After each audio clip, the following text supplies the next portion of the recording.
ఉద్యోగులకి 30,000, 25,000 రూపాయలు ఉద్యోగులు, ఈ ప్రభుత్వ ఉద్యోగులకి జీతాలు 2వ తారీఖు కల్లా అందజేయాలి. ఎందుకంటే వాళ్ళకి ఇబ్బందిగా ఉంటది.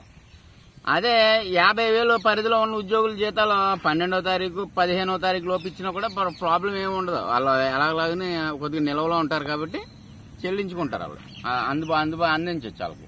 కానీ 50,000 పైబడి 1,00,000, 1,50,000, 80,000, 90,000 పెన్షన్లు ఇవి తీసుకునే వాళ్ళకి 3 నెలలకి ఇచ్చినా పర్లేదు. వాళ్ళకి ఇవ్వకపోగా కమిషన్ వేసి తగ్గించాడు. ఎందుకంటే వాళ్ళు మిగులు బడ్జెట్ లోనే ఉంటారు.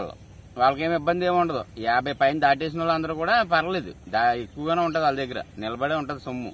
₹1 రాకపోయినా కూడా ముక్కుపిండి వసూలు చేసుకుంటారు ఏదోలాగా. వాళ్ళ కోటి ఏ ప్రభుత్వం కూడా ఇంతవరకు వాళ్ళకి జీతాలు ఇవ్వకపోవడం వాళ్ళ రూపాయి కూడా ఆపింది ఏమీ లేదు, వసూలు చేసేసుకుంటారు. ఇది తీసుకుని వాళ్ళ ప్రజల గురించి ఏం ఆలోచించరు. ప్రజల జీతాల గురించి, ప్రజలు ఎలా బతుకుతున్నారు, కూలిపోయినోడు ఎలా బతుకుతున్నాడు, లేకపోతే గుమస్తా ఎలా బతుకుతున్నాడు, వాళ్ళ ఇబ్బందులు ఏంటనే వాళ్ళకి అనవసరం.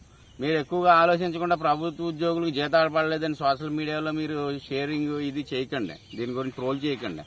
నేను చెప్పినట్టు 50 పైన ఉన్నది కమిషన్ వేసి తగ్గించండి ముందు. ఇలా చేయడం వల్ల ఇది పౌరులకి సంక్షేమం, దేశ నిర్మాణం అది జరుగుతుంది. లేదంటే వీళ్ళ రియల్ ఎస్టేట్, వడ్డీ వ్యాపారం చేసుకోవడానికి సరిపోద్ది. జీతభత్యాలన్నీ వీళ్ళు పట్టుకుపోతారు. ఇది పౌరుల కోసం ప్రజాస్వామ్యం, పౌరుల మేలు సంక్షేమం చూడమని ప్రజల కోసం ఇది. కానీ ఇది ఉద్యోగుల సంక్షేమం వీళ్ళు బ్లాక్ మెయిల్ చేయడం ప్రభుత్వాలు, వీళ్ళకి ఊడిగించేసేలా తయారైన ప్రభుత్వాలు. వీళ్ళ మెడలోంచేస్తాం, వాళ్ళ మెడలో అంత బలహీనంగా ఉన్నాయి ప్రభుత్వాలు. ఏదైనా కూడా ప్రభుత్వ ఉద్యోగుల జీతభత్యాలు ఖచ్చితంగా తగ్గాలి.